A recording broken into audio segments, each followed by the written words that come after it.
Hello दोस्तों, कैसे हो आप लोग। मैं आशा करता हूँ कि आप लोग ठीक होंगे। मैं भी ठीक हूँ। अभी मैं मौजूद हूँ उष्टावाहिनी माताजी मंदिर और यहाँ पर अभी दर्शन कर लिए हैं। आगे की यात्रा हम करने वाले हैं जसौल माजीसा के दरबार और मेरे साथ में है किरण, जो पिछले 2 वीडियो में भी मेरे साथ में था। और हम दोनों जा रहे हैं जसौल माजीसा के दरबार। तो शुरू करते हैं इस यात्रा को। रानी भटियाणी सा एक हिंदू देवी है। इनका बचपन का नाम स्वरूप कंवर है। इन्हें माजीसा या बुआसा भी कहा जाता है। जसौल पश्चिमी राजस्थान, भारत और सिंध पाकिस्तान में इनके प्रमुख मंदिर हैं। रानी भटियाणी सा का जन्म ग्राम जोगीदास, तहसील फतेहगढ़, जिला जैसलमेर के ठाकुर जोगीदास जी के घर हुआ था। जैसलमेर के महारावल के तीसरे बेटे पंचायत दास जी के पुत्र पृथ्वीराज जी के पुत्र जोगीदास जी ने जैसलमेर में एक छोटा सा गांव बसाया। उन्होंने गांव का नाम जोगीदास रखा। श्री जोगीदास जी की 2 शादी हुई थी। पहली शादी तो बाड़मेर जिले के ठाकुर सा श्री दलपत सिंह पुत्र श्री रतन सिंह जी की बेटी राजकुंवर के साथ हुई थी और दूसरी शादी खीवसर निवासी श्री अर्जुन सिंह पुत्र श्री गोपाल दासोद की बेटी बदन कुंवर के साथ हुई थी। लेकिन संतान दोनों में से एक की भी नहीं हुई। एक दिन श्री जोगीदास जी ने ऋषि की आज्ञा लेकर कुलदेवी माँ का व्रत धारण किया और कठोर तपस्या की। इसी कारण कुलदेवी माँ खुश हुई और वरदान दिया। कहा कि हे जादम जैसान, मैं आपके घर कन्या के रूप में खुद कुमकुमरे पगले आऊंगी। और इतना कहते ही माँ लुप्त हो गई। इसके ठीक 9 महीने बाद श्री जोगीदास जी की पत्नी बदन कुंवर ने विक्रम संवत 1745 भाद्रपद शुक्ल पक्ष सप्तम सोमवार के दिन कन्या को जन्म दिया। इसके 9वें दिन पुरोहित जी को बुलाकर कन्या का स्वरूप कंवर नामकरण किया गया। स्वरूप कंवर के जन्म लेने से जोगीदास जी के तो भाग्य ही खुल गए। उसके बाद उनके 3 पुत्र हुए, जिनका नाम हरनाथ सिंह, राय सिंह और लालचंद था। लाड प्यार से स्वरूप कंवर बड़े हुए। स्वरूप कंवर के लिए रिश्ता खोजने लगे। उस समय पर जसौल के महारावल कल्याण सिंह जी का विवाह सिरोही के देवड़ा राजपूत श्री मान सिंह जी की बेटी फूल कुंवर के साथ हुआ था, लेकिन कोई संतान नहीं हुई थी। और उस वक्त संयोग से जोगीदास जी और गुड़ामलनी के राजपुरोहित जी बाड़मेर में मिले एवं रात साथ में बिताई और जोगीदास जी ने स्वरूप कंवर के सगाई की बात बताई और अपने अपने घर के लिए रवाना हो गए। गुड़ामलनी के राजपुरोहित जी जसौल रावल कल्याण सिंह जी के खास थे। एक दिन पुरोहित जी ने उनसे कहा कि इस संसार में हर परेशानी का निवारण है। मैं जानता हूँ कि आप संतान को लेकर दुखी है, इसलिए आपको दूसरा ब्याह कर लेना चाहिए। पुरोहित जी ने बताया कि जैसलमेर के श्री जोगीदास जी भाटी, उनकी एक बेटी है, बहुत ही गुणवान व सुंदर है, नाम स्वरूप कंवर है। आपका हुक्म हो तो मैं आगे बात करूं। रावल साहब ने पूछा कि पुरोहित जी, आपका टीपड़ा क्या कहता है, मेरे भाग्य में संतान का सुख है कि नहीं। और पुरोहित जी ने टीपड़ा देखा एवं बताया कि हुक्म, आपके भाग्य में संतान का सुख है। आपका आदेश हो तो मैं बात पक्की करूं। रावल साहब ने कहा कि ठीक है और बात पक्की हुई तथा स्वरूप कंवर संग कल्याण सिंह जी की बड़े ही धूमधाम से शादी हुई और जसौल पधारे।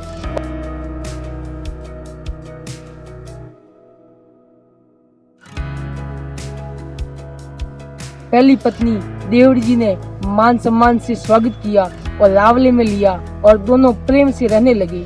भटियाणी जी पाठ पूजा करते और भगवान का स्मरण करते।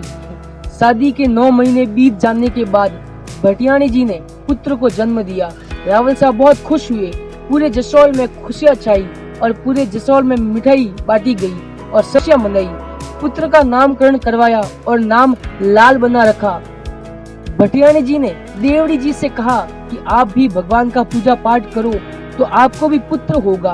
उनके कहे अनुसार देवड़ी जी ने भी भगवान का स्मरण किया एवं पूजा पाठ किया और उनको भी पुत्र हुआ। उनका नाम कुंवर प्रताप सिंह दिया। दोनों पुत्रों को पालने में झूलता देखकर रावल कल्याण सिंह जी ने कहा कि मेरे तो भाग्य ही खुल गए। वो बहुत ही खुश हुए। पूरे राजमहल में खुशियां छाई। दोनों रानियां भी बहुत खुश थीं। एक दिन राजमहल में देवड़ी जी की दासी उनके कान भरने लगी और कहने लगी कि देवड़ी जी, मुझे तो आपकी बर्बादी दिखाई दे रही है, क्योंकि रानी भटियाणी जी के तो आने से रावल शाह के तो भाग्य ही खुल गए। उनके आने से आपका मान सम्मान कम हो गया और उनका पुत्र लाल बन्ना तो बड़े हैं, इसीलिए राज के पाटवी तो वही बनेंगे। आपका पुत्र प्रताप सिंह तो छोटे हैं, इसीलिए वो तो दरोगा की जगह पर काम करेंगे और आपकी जगह होगी दासी की। हे भगवान, देवड़ी जी, आपकी ऐसी दुर्गति मुझसे तो देखी नहीं जाएगी। ऐसे दिन देखने से पहले ही भगवान मुझे अपने पास बुला ले। दासी इसी तरह देवड़ी जी के कान भरती रही और देवड़ी जी के मन में हीनता आने लगी। ऐसा कुछ दिन तक चलता रहा, जिससे देवड़ी जी के कलेजे में आग भभकने लगी।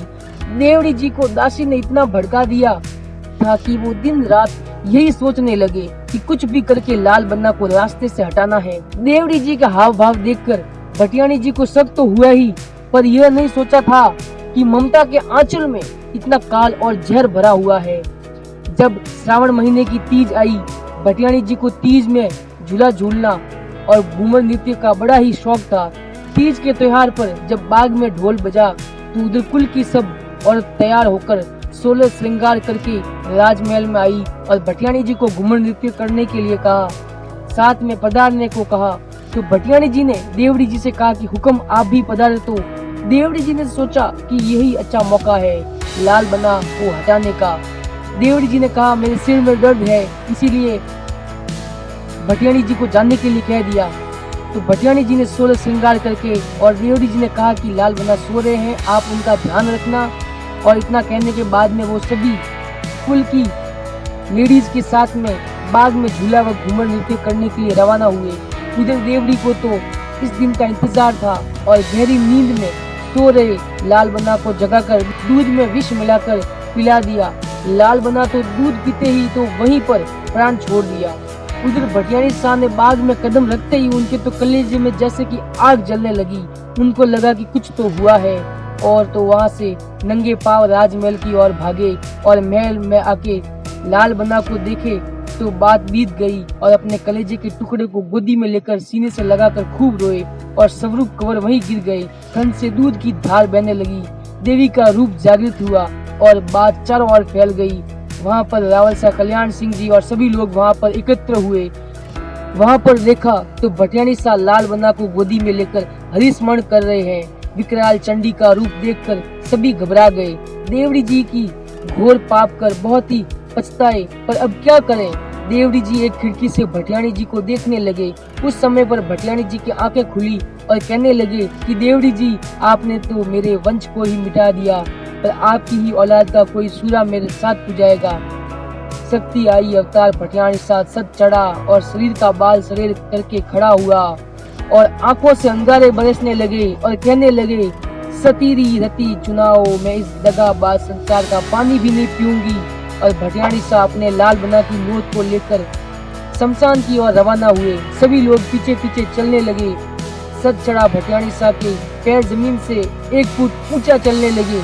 ये देखकर लोग भयभीत हो गए और भटियाणी शाह शमशान में अपने लाल बन्ना को गोदी में लेकर बैठ गई। तो बैठते ही अग्नि प्रज्वलित हो गई और देखते ही देखते लाल बन्ना को लेकर के भटियाणी शाह सती हो गई। इधर पूरे जसौल में शोक की लहर छा गई। इधर जोगीदास जी ने एक बुरा सपना देखा तो उन्होंने जोगीदास गांव के रामा मिरासी को बुला करके कहा कि तुम्हें जसौल जाना है, स्वरूप कंवर से मिल करके आना है कि वहाँ पर सब कुछ अच्छा तो है। तो मिरासी ने कहा कि जो आपका आदेश हुक्म, और वहाँ से जसौल के लिए रवाना हो गया। रामा मिरासी अपनी पत्नी को साथ में लेकर के जसौल आया और रावले में आकर के कहा कि मैं जोगीदास गांव से आया हूँ और स्वरूप कंवर से मिलना है। तो राजमहल की दासियों ने कहा कि भटियाणी शाह तो ऊपर महल में है, जाकर के मिल लो और दान भी ले लेना। लेकिन मिरासी को पता नहीं था कि स्वरूप कंवर अब इस दुनिया में नहीं है। मिरासी ऊपर महल में जाकर के भटियाणी शाह को बुलाने लगा और गाना गाने लगा। तो थोड़ी देर में महल का दरवाजा अपने आप खुल गया और भटियाणी शाह वहाँ पर प्रकट हुए। भटियाणी शाह ने मिरासी से कहा कि आइए रामा मिरासी कैसे हैं, और जोगीदास गांव के हालचाल पूछे। तो मिरासी ने कहा कि वहाँ पर सब अच्छा है, हुक्म आपसे मिलने के लिए आए हैं। भटियाणी शाह ने उनको खाने के थाल में मिठाई, 36 पकवान, कपड़े और सोने के आभूषण दिए। भटियाणी शाह ने रामा जी से कहा कि रावल शाह से कहना कि भटियाणी शाह ने दान दिया है और आपको चांदी का 2 रिंग वाला ऊंट देवे। और मिरासी ने कहा खाना खाया और कहा कि जो हुक्म आपका। इतना कहने के बाद मिरासी जाने लगा तो भटियाणी शाह ने कहा कि रामा जी एक बात बोलूं, आपको डर तो नहीं लगेगा? तो मिरासी ने कहा कि आपके होते हुए कैसा डर? तो भटियाणी शाह ने कहा कि अब मैं इस संसार में नहीं हूँ और डरने की कोई जरूरत नहीं है। आप घर जाकर के मेरे नाम की अगरबत्ती करना और चर्चा देना तो आपको हर रोज एक सोने की मोहर मिलेगी। और हाँ, ये बात किसी को बताना नहीं, वरना आपको सोने की मोहर नहीं मिलेगी। अगर ये बात किसी को बताई तो आपको अनाज व कपड़े आदि ही मिलेंगे, मोहर नहीं मिलेगी। इतना कहकर स्वरूप कंवर वहाँ से अदृश्य हो गई। मिराची वहाँ से दान लेकर रावल शाह कल्याण सिंह जी के पास आया और कहा कि हुक्म, स्वरूप कंवर ने भेंट दे दी है और आपको चांदी की रिंग वाला ऊंट देने को कहा है। रावल शाह ने कहा ऐसा कैसे हो सकता है? भटियाणी शाह को गुजरे हुए 6 दिन हो गए हैं। तो रावल शाह ने मिरासी की भेंट को देखा तो उन्होंने कहा कि ये आभूषण तो राजमहल के हैं और वहाँ से गायब है। रावल शाह कल्याण सिंह जी के पास बैठे। पुरोहित जी ने कहा कि अगर तुम्हारी बात सत्य है तो तुम्हें साबित करना होगा कि भटियाणी शाह ने तुम्हें ये भेंट खुद अपने हाथों से दी है।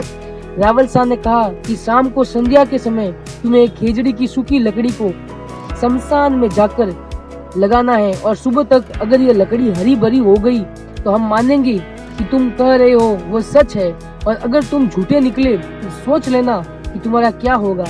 शाम को रावल शाह के 2 महेचा राजपूत और एक ब्राह्मण को मिरासी के साथ शमशान में एक खेजड़ी की सूखी लकड़ी को लेकर के भेज दिया। वहाँ पर लकड़ी को लगा दिया और मिरासी ने कहा कि हे स्वरूप कंवर, आप हमारी लाज राख दो, नहीं तो रावल शाह हमें मार देंगे। इतना कहकर वहाँ से वापस आए। दूसरे दिन सुबह वापस वहाँ पर जाकर के देखा तो वो सूखी लकड़ी हरी भरी हो गई।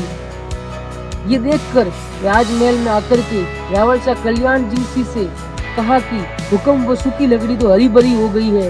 रावल शाह को यकीन नहीं हुआ और कहा मैं खुद वहाँ जाकर के देखता हूँ। सभी के साथ में रावल शाह कल्याण सिंह जी ने वहाँ जाकर के देखा तो उनकी आंखें खुली की खुली रह गई। वहाँ पूरे शमशान में चारों ओर दिए जल रहे थे और सूखी लकड़ी भी हरी भरी हो गई थी। रावल शाह कल्याण सिंह जी वहाँ देखकर समझ गए कि ये सब भटियाणी शाह ने ही किया है। अपने दोनों हाथ जोड़कर माफी मांगी और कहा कि भटियाणी शाह मुझे माफ कर दो, मैं समझ गया हूँ कि ये सब आपने ही किया है। और वहाँ पर मंदिर बनाने को कहा। आज वहाँ पर बहुत बड़ा धाम है। उधर मिरासी ने जोगीदास गांव जाकर के स्वरूप कंवर के नाम की अगरबत्ती करने लगा और चर्चा भरने लगा तो रोजाना सोने की मोहर मिलने लगी। एक दिन इसका पता राजा जोगीदास जी को लगा और मिरासी को सारा सच बताना पड़ा और इसके बाद से मिरासी को सोने की मोहर मिलनी बंद हो गई। जोगीदास जी ने वहाँ गांव जोगीदास में भी स्वरूप कंवर का मंदिर बनवाया और पूजने लगे। अब वहाँ पर भी भटियाणी शाह का बड़ा मंदिर है। जसोल में भी माता रानी भटियाणी शाह का बहुत ही बड़ा धाम है और लाखों लोग माँ के दर्शन करने आते हैं। माता रानी भटियाणी शाह का जगत में ऊंचा नाम है। जय माता रानी भटियाणी शाह, जय माता रानी भटियाणी शाह, जय माजी शाह। इस मंदिर परिसर में रानी भटियाणी के साथ ही सवाई सिंह जी भूमिया को भी श्रद्धा के साथ सर नवाजा जाता है। सवाई सिंह भूमिया जसोल मालवी राव प्रताप सिंह के द्वितीय पुत्र थे। इन दिनों इस क्षेत्र में संघ के लुटेरों की आक्रमण व गाय बैलों को ले जाकर बेचने काटने के धर्म विरुद्ध कार्य से जनता परेशान थी। राव प्रताप सिंह ने वृद्ध अवस्था में होने के कारण ये कार्य बड़े पुत्र वकत सिंह को सौंपा। तब छोटे पुत्र सवाई सिंह भूमिया ने बड़े भाई तखत सिंह को दुश्मनों से स्वयं युद्ध करने के लिए मना करके लुटेरों को समाप्त करने का वचन देकर वहां से निकल पड़े। इसके पश्चात सूरवीर सवाई सिंह भूमिया ने कठोर तपस्या करके कुलदेवी का स्मरण करते हुए कुलदेवी से ये वर पाकर कि युद्ध में जाने के बाद पीछे मुड़कर मत देखना, मैं तुम्हारा सहयोग करूंगी। ऐसा कुलदेवी का वरदान पाकर सवाई सिंह भूमिया ने दुश्मनों का संहार किया। राजपूती गौरव को बनाए रखते हुए रण के मैदान को दुश्मनों के रक्त से रंजित करते हुए सूरवीरता की नई गाथा रचते हुए सर्वत्र आगे बढ़ते हुए विजय वीर बनते जा रहे थे। तभी पीछे से घात लगाकर खड़े दुश्मनों के आक्रमण का मुंह तोड़ जवाब देने की जल्दबाजी में पीछे देखने पर कुलदेवी वरदान अनुसार सवाई सिंह का धड़ अलग हो गया। फिर भी वीर गोभक्त सवाई सिंह भूमिया ने बिना सर वाले धड़ के सहारे दुश्मनों का सहार करते हुए उनका सर निशान में उठाकर जब जसोल में प्रवेश किया, वह पिताजी के दर्शन कर धरती माँ की गोद में समा गई। इस प्रकार वीर गोभक्त सवाई सिंह भूमिया ने लुटेरों से अंतिम समय तक लड़ते हुए, उनका सहार करते हुए, बिना धड़ वाला सर ऊंचा उठाए लड़खड़ाते हुए पूजनीय पिताजी के अंतिम दर्शन करके वीर गति को प्राप्त हो गए। इस तरह गो रक्षा करते हुए बिना सर के धड़ के सहारे रणभूमि में दुश्मनों के साथ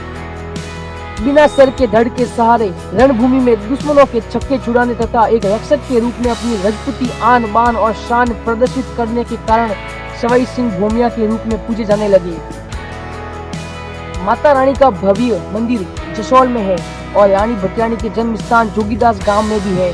और हर घर में माँ के पर्चे जसोल और जोगीदास गांव स्थित जन जन की आराध्य देवी माता रानी भटियाणी की ख्याति आज राजस्थान से गुजरती हुई पड़ोसी राज्यों गुजरात, मध्य प्रदेश, हरियाणा, महाराष्ट्र और सिंध प्रदेश तक जा पहुंची है, जहां प्रतिवर्ष 15 लाख से अधिक श्रद्धालु भक्तजन माता रानी के दरबार में शीश नवाकर अपने सुखद सफल सौभाग्य की मदद मांगते हैं। इस मंदिर में भाद्रपद मास की त्रयोदशी व माघ मास की चतुर्दशी को रानी भटियाणी का भव्य मेला भरता है। प्रतिवर्ष साल में 2 बार भाद्रपद व माघ मास में मेला भरता है। जोगीदास गांव माता रानी की जन्मस्थली में भी माता रानी भटियाणी का भव्य मंदिर बना हुआ है, जहां साल में 2 बार श्रद्धालु यात्री आते हैं। जसोल बालोतरा रेलवे स्टेशन से 4 किलोमीटर की दूरी पर है। जसोल माजीसा के दरबार में माजीसा के साथ साथ लालबना और सवाई सिंह जी और बायोसा का भी मंदिर है। जसोल रानी भटियाणी माजीसा के नए मंदिर का निर्माण व प्राण प्रतिष्ठा हो चुकी है, लेकिन माता रानी का स्थान अभी तक पहले वाले मंदिर में ही है। नए मंदिर में अभी तक माजीसा को विराजमान नहीं किया गया है और प्रसाद चढ़ाने की व्यवस्था में बदलाव किया गया है, जहां आप पाएंगे कि बाईं ओर प्रसाद चढ़ाने की व्यवस्था है और मंदिर दाईं ओर बना हुआ है और आप चढ़ी हुई प्रसादी या नई प्रसादी मंदिर में लेकर नहीं जा सकते हैं।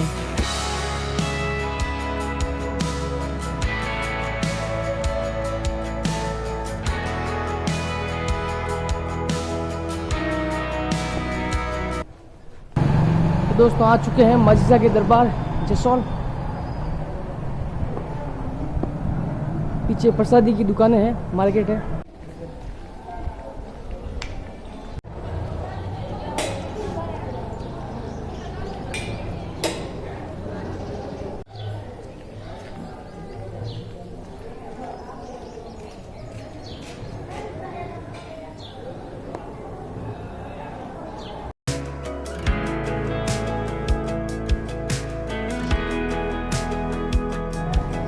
इस तरफ मंदिर है, लेकिन प्रसादी चढ़ाने के लिए आपको पहले इस तरफ जाना पड़ेगा, इस रास्ते।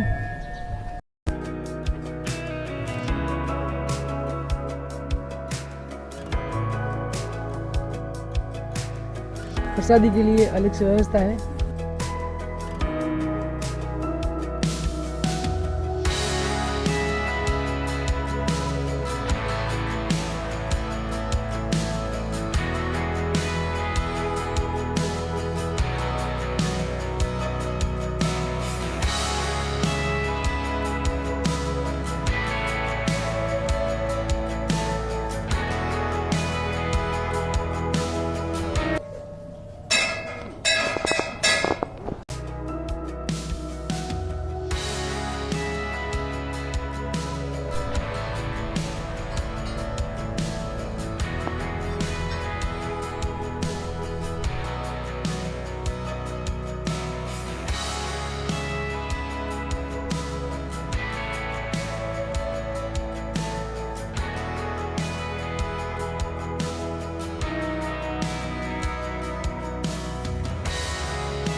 तो ये जो है ये रास्ता है, ये रास्ता, और यहाँ पर है मंदिर माजिसा का। और मैं अभी हूँ जो नया मंदिर बना है, ये नया मंदिर है। और यहाँ से होते हुए हम इस मंदिर में आए थे और यहाँ दर्शन किए माजिसा के। ये माजिसा का मंदिर है और ये नया मंदिर है जिसकी प्रतिष्ठा हो चुकी है। और प्रसादी के लिए मंदिर से पहले ही उस तरफ बाईं ओर प्रसादी की व्यवस्था है। और यहाँ पर लाल बनाग का मंदिर और सवाई सिंह जी महाराज का मंदिर, इन सब का मंदिर यहाँ पर है। और माजिसा का मंदिर वहाँ पर। और सामने से वो प्रवेश द्वार है माजिसा के मंदिर का। और यहाँ से होते हुए आए थे ऐसे। और यहाँ पर मेन मंदिर है माजिसा का। और ये मंदिर है नया जिसका निर्माण हुआ है यहाँ पर।